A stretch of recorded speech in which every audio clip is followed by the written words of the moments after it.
Reality print ස්ලයිසින් software එක පිළිබඳව අද අපි මේ වීඩියෝ එකෙන් බලමු. මේ තියෙන්නේ ඒ රියැලිටි ප්‍රින්ට් ස්ලයිසින් සොෆ්ට්වෙයාර් එක. බලමු මේක ඔන් කරාම මොන විදියටද තියෙන්නේ කියලා. ඔයාලට මෙන්න මේ විදියට මේ සොෆ්ට්වෙයාර් එකේ හෝමින් පේජ් එක බලා ගන්න පුළුවන්. ඔයාලට මෙන්න මේ වම් පැත්තේ කෙළවර උඩින් තියෙනවා ඔයාලගේ මැෂින් එක සිලෙක්ට් කරගන්න. ඒ වගේම ඔයාලට ඒකේ අනිත් පැත්තෙන් තියෙනවා ඔයාලගේ ෆිලමන්ට් එකේ කලර් එක වගේම ෆිලමන්ට් ටයිප් එකත් සිලෙක්ට් කරන්න.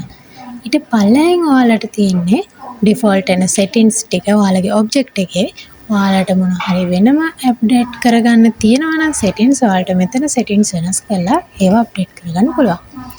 ඒ වගේම ඔයාලට මේ තියෙන්නේ මේ මැෂින් මේකට එන ටූල්ස් ටික ඔයාලට ඔයාලගේ ඔබ්ජෙක්ට් එකේ ක්වොලිටි එක අප් කරගන්න ඔයාලට මේ ටූල්ස් යූස් කරන්න පුළුවන්. හරි අපි දැන් මුලින්ම බලමු ඔයාලගේ මැෂින් එක මෙතනට සිලෙක්ට් කරගන්න කොහොමද කියලා.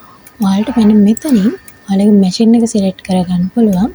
ඔයාලට මෙතන ඔයාලගේ මැෂින් එක නැත්නම් මෙන්න මෙතන යටින් සිලෙක්ට් එකට ගිහිල්ලා ඔයාලගේ මැෂින් එක මෙතනින් සර්ච් කරලා බලලා මෙන්න මේ කොළ පාට ටික් එක මැෂින් එකට තියලා කන්ෆර්ම් දෙන්න පුළුවන්. ඊට පස්සේ ආයෙ ඔයාලා මේ ලිස්ට් එක බලවම ඔයාලගේ මැෂින් එක අනිවාර්යයෙන්ම පේනවා. ඔයාලට ඔයාලගේ මැෂින් එක සිලෙක්ට් කරාම මෙන්න මෙතන ඒකට යටින් තියෙන බෙඩ් ටයිප් එක තමයි ඔයාලගේ මැෂින් එකේ බෙඩ් එකේ ටයිප් එක. මැෂින්ස් වල බෙඩ් ටයිප්ස් එක එක විදියක්. ඔයාලගේ මැෂින් එක සිලෙක්ට් කරද්දිම ඔයාලගේ මැෂින් එකට අදාළ බෙඩ් ටයිප් එකත් මෙතන ඔටෝ සිලෙක්ට් වෙනවා. ඒ වගේම ඔයාලට මෙතන ෆිලමන්ට් පැත්ත ගත්තොත් ඔයාලට මෙන්න මෙතන ප්ලස් මාක් එකෙන් ඔයාලගේ ෆිලමන්ට් කලර්ස් වැඩි කරගන්න පුළුවන්. ඒ කියන්නේ ඔයා ගාව තියෙන මල්ටි කලර් මැෂින් එකක් නම් ඔයාලට අවශ්‍ය කලර්ස් ටික අප්ඩේට් කරගන්න මෙතන එකෙන් අප් කරගන්න පුළුවන්. ඒ වගේම ඔයාලට මේ කලර්ස් මෙතන තියන්න අවශ්‍ය නැත්නම් ඔයාලට මේ මයිනස් මාක් එකෙන් ඒ ටික අයින් කරලා තියන්නත් පුළුවන්. ඒ වගේම ඔයාලට මෙන්න මෙතන ක්ලික් කරාම ඔයාලට ඔයාලගේ ෆිලමන්ට් එකේ කලර් එක සිලෙක්ට් කරලා මෙතනින් ඕකේ දෙන්න පුළුවන්. ඒ වගේම මෙතන යටින් සිලෙක්ට් කරාම ඔයාලගේ ෆිලමන්ට් එකේ ටයිප් එක ෆිලමන්ට් වර්ගය මේකෙන් සිලෙක්ට් කරලා ඔයාලට දෙන්න පුළුවන්. ඒ වගේම අපි දැන් මුලින්ම බලමු ඔයාලා මේ බෙඩ් ප්ලේට් එකට ඔයාලගේ ඔබ්ජෙක්ට් එක අප්ඩේට් කරන්න කියලා. මෙන්න මෙතනින් තියෙනවා ඇඩ් ඔප්ෂන් එක. මේ ඇඩ් එකෙන් ඔයාලට පුළුවන් ඔයාලගේ ෆයිල් එක සේව් කරලා තියෙන තැනින් ෆයිල් එක මෙතනට ඇඩ් කරගන්න. ඒ වගේම ඊට පස්සේ ඔයාලගේ ඔබ්ජෙක්ට් එකේ ඔයාලගේ ඩිසයින් එකේ ඔබ්ජෙක්ට් කිහිපයක් තියෙනවා නම් ඔයාලට තව බෙඩ් කිහිපයක් අවශ්‍ය නම් ඔයාලට මෙන්න මෙතන ඇඩ් ප්ලේට් එකෙන් බෙඩ් කිහිපයක් අප්ඩේට් ඇඩ් කරගන්න පුළුවන්. ඒ වගේම ඔයාලට මේ ප්ලේට් එක අවශ්‍ය නැත්නම් මෙන්න මේ කතර මාක් එකෙන් ඒ ප්ලේට් එක අයින් කරන්නත් පුළුවන්. ඒ වගේම ළඟට ගත්තත් ඔයාලට මේ ඔබ්ජෙක්ට් එක normally move කරන්න වගේම මෙන්න මෙතනින් ඔයාලට හරි මෙතනට සෙන්ටර් කරගන්න වගේම ඔයාලට මෙතන අගයන් වෙනස් කරලා ඔයාලගේ ඔබ්ජෙක්ට් එක තියෙන තැන ප්ලේස් එක වෙනස් කරගන්නත් පුළුවන්. ඊට පස්සේ ඔයාලට මේක රොටේට් කරගන්න අවශ්‍ය නම් ඔයාලට මෙන්න මෙතන රොටේට් ඔප්ෂන් එකෙන් පුළුවන් ඔයාලට අවශ්‍ය පැත්තට මේක රොටේට් කරගන්න. ඒ වගේම ඔයාලගේ ඔබ්ජෙක්ට් මෙතන කීපයක් තියෙනවා කියලා කියනකොට එතකොට ඔයාලට මේ ඔබ්ජෙක්ට් එක හරියට බෙඩ් එකේ arrange කරගන්න උවමනා නම් මේ ඔක්කොම ඔබ්ජෙක්ට් එක එකට සිලෙක්ට් කරලා මෙන්න මෙතන arrange කියන ඔප්ෂන් එක දෙන්න පුළුවන්. ඔයාලා මේ arrange එකට ගියාම මෙන්න මෙතන ඔයාලට පෙන්වන්නේ ඔයාලගේ ඔබ්ජෙක්ට් දෙකක් අතර තියෙන්න ඕන පරතරය. ඔයාලට කැමති ටයිප් එකට ඒක වෙනස් කරලා ඔයාලට මෙතන arrange එක දෙන්න පුළුවන්. එතකොට එයා ඔටෝම මෙතන arrange කරගන්නවා. ඊට පස්සේ ඔයාලට මෙන්න මේ එක ඔබ්ජෙක්ට් එකක් ගත්තොත් ඔයාලට මේක print කරන්න පුළුවන්. මොන පැතිවලද කියලා බලන්න පුළුවන්. මෙන්න මේ lay on face කියන ඔප්ෂන් එකේ. ඔයාලට එතකොට පෙන්නනවා මෙන්න මේ විදියට ඔයාලට ඒක print කරන්න පුළුවන් පැති. එතකොට ඔයාලට බලන්න පුළුවන් ඔයාලට supporters අඩුවෙන් ලස්සනට මේක print කරගන්න පුළුවන් මොන පැත්තටද කියලා. ඔයාලට ඊට පස්සේ බලන්න පුළුවන් ඔයා මෙන්න මෙතන ස්කේල් එකෙන් ඔයාලට මේක අප් ඩවුන් කරගන්න ස්කේල් අප් ඩවුන් කරගන්න කොහොමද කියලා. ඔයාලට මෙන්න මේ විදියට ස්කේල් අප් ඩවුන් කරගන්නත් පුළුවන් නැත්නම් මෙතන අගයක් තියලා මේ විදියට වෙනස් කරගන්නත් පුළුවන්. ඊට පස්සේ ගත්තොත් ඔයාලගේ මේ ඔබ්ජෙක්ට් එක ඇතුළ හොලෝ වෙන විදියට. ඒ කියන්නේ ඇතුළ ෆිල් නොවි ඔයාලට වටේ ෆ්‍රේම් එකක් විදියට print කරගන්නත් පුළුවන්. නැත්නම් ඇතුළ ෆිල් වෙන විදියට print කරන්නත් පුළුවන්. ඔයාලට අන්න ඒ විදියට මේක ඇතුළ හොලවින් කරන්න තමයි මෙන්න මේ හොලවින් ඔප්ෂන් එක තියෙන්නේ. ඔයාලා ඒ ඔප්ෂන් එක දීලා ඔයාලට පුළුවන් ඒකේ ඇතුළේ හොලවින් එකේ thickness එක මෙතන මිලිමීටර්ස් වලින් දෙන්න. ඒ දීලා ඔයාලට මෙතන හොලවින් එක දෙන්නම එයා හොලවින් එක ගන්නවා. ඔයාලා දැන් බලන්න පුළුවන් මේකේ මෙන්න මේ විදියට හොලවින් එකක් එක්ක මේ print එක වෙනවා. ඊට පස්සේ ගත්තොත් ඔයාලට මේ මේකේ මොනවා හරි සිදුරක් වගේ පොඩි දෙයක් එඩිට් කරගන්නවා වගේ ඕමනා නම් මෙන්න මෙතන drill option එකට යන්න පුළුවන්. ඒකේ type 3ක් තියෙනවා. circle, triangle, square. ඔයාලට මේ type 3න්ම ඔයාලට use කරන්න පුළුවන්. ඒකේදී ඔයාලට අවශ්‍ය depth එක ඒ වගේම square එකක් නම් ඔයාලට ඒකේ අවශ්‍ය size එක ඒ දේවල් වෙනස් කරගන්න පුළුවන්. මේ වෙනස් කරලා ඔයා දාලා තැනට ගෙනල්ලා මේක ක්ලික් කරාට පස්සේ මෙන්න මේ විදියට ගන්න. ඔයාලට මේක ඒ තරම් depth එකකට අවශ්‍ය නැත්නම් ඔයාලට depth එක මෙතනින් අඩු කරලා මෙන්න මේ විදියට කරගන්න පුළුවන්. ඊට පස්සේ ඔයාලගේ තියෙන ඔබ්ජෙක්ට් එක. ඒ කියන්නේ ඒක හුඟක් ලොකු නෝ ඔයාලගේ තියෙන මැෂින් එකත් එක්ක ඔයාලට මැෂින් එකේ සම්පූර්ණ ඔබ්ජෙක්ට් එක එක සැරේ print කරන්න බැරි නම් ඔයාලට පුළුවන් ඒක part දෙකකට print කරන්න. ඒකට ඔයාලට මෙතනදීම ඒක cut කරලා part දෙකක් කරගන්න පුළුවන්. ඒකට ඔයාලට මෙන්න මේ cut option එක use කරන්න පුළුවන්. cut option එක use කරාම ඔයාලට මෙන්න මේ විදිහට තමයි පෙන්වන්නේ. එතකොට ඔයාලට මෙන්න මේ වගේ plane එකක් තියෙනවා නැත්නම් මෙන්න raw tail කියන එකෙන් ඔයාලට මෙන්න මේ වගේ assemble type එකකින් මේක ගන්නත් පුළුවන්.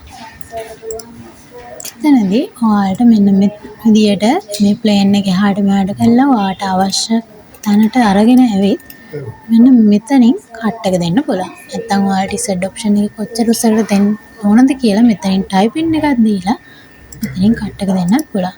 මේ කට් එක දුන්නා මෙන්න මේ විදිහට ඔයාලට බලා ගන්න පුළුවන් ඔබ්ජෙක්ට් දෙකක් විදිහට මේක එනවා. ඊට පස්සේ ගත්තොත් ඔයාලට පුළුවන් දැන් ඔයාලට මෙන්න මේ වගේ පැත්තකට තියෙනවා ඔයාලට හිතන්න පුළුවන් මේකට supporters CS වෙන්න පුළුවන් print එක quality එකට ගන්න නම්. ඔයාලට මෙන්න මෙතන supporters printing කියන option එකෙන් ඔයාලට ඒකට supporters add කරගන්න පුළුවන්. ඒකෙදි ඔයාලට මෙන්න මේ විදිහට object එක select කරලා supporters ගිහින් මෙතන enable supporters tick එක දුන්නම මෙතන ඊට පස්සේ ඔයාලට මෙතන තියෙනවා normal auto තියෙනවා tree auto තියෙනවා. ඔයාලට මෙන්න මෙතන tree auto එක දුන්නොත් මෙයාට supporters වදින්න උවමනා තැන් වලට විතරක් එයා auto supporters වදිනවා. නැත්නම් මෙතන normal auto දුන්නොත් ඔයා දෙන තැනට විතරයි supporters වදින්නේ. ඊට පස්සේ ඔයාලට පුළුවන් ඔයාගේ multi color machine එකක් නම් ඔයාලට මේකේ paint කරගන්න පුළුවන්. ඒ කියන්නේ ඔයාලට colors කීපකින් මේක print එක කරගන්න පුළුවන්. අන්න ඒකට ඔයාලට පුළුවන් මෙන්න මේ color option එකට යන්න. මේ color option එකට ගියාම ඔයාලට ඔයාගේ object එක ඔයාගේ object එක වගේම ඔයා මෙතන select කරපු colors ටිකත් පෙන්නනවා. එතකොට ඒ colors වලින් ඔයාලට අවශ්‍ය color එක select කරලා ඔයාලට මෙතන තියෙන්නේ color කරන්න පුළුවන් type කීපයක්. ඔයාලට මෙන්න මේ විදිහට ඔයා කැමති type එක select කරගෙන මේ වගේ color කරගන්න පුළුවන්. ඔයාලට අවශ්‍ය විදිහට ඔයාගේ print එක මෙන්න මේ විදිහට color කරගන්න පුළුවන්. ඊට පස්සේ ඔයාලට අවශ්‍ය නම් ඔයාගේ මේ object එකේ මොන හරි word එකක් type කරගන්න. ඔයාලට පුළුවන් මෙන්න මේ option එකට යන්න. එතකොට ඔයාලට පෙන්නනවා මෙන්න මේ විදිහට word එක. ඔයාලට අවශ්‍ය තැනට මේ word එක ගෙනල්ලා මෙන්න මේ විදිහට typing එකක් දෙන්න පුළුවන්. ඒ වගේම ඔයාලට මේකේ sizes එක change කරගන්න පුළුවන්. ඒ වගේම තමයි ඔයාලට මෙන්න මෙතනින් ඔයාලට join දුන්නොත් ඔයාලට එන්නේ මෙන්න මේ විදිහට inbox එකක් වගේ print එකත් එක්ක inbox එකක් විදිහට තමයි ඒ word එක වැටෙන්නේ. නැත්නම් ඔයා මෙතනින් cut එක දුන්නොත් ඔයාලට පුළුවන් මෙතනින් ඒක cut එකක් විදිහට print කරගන්න.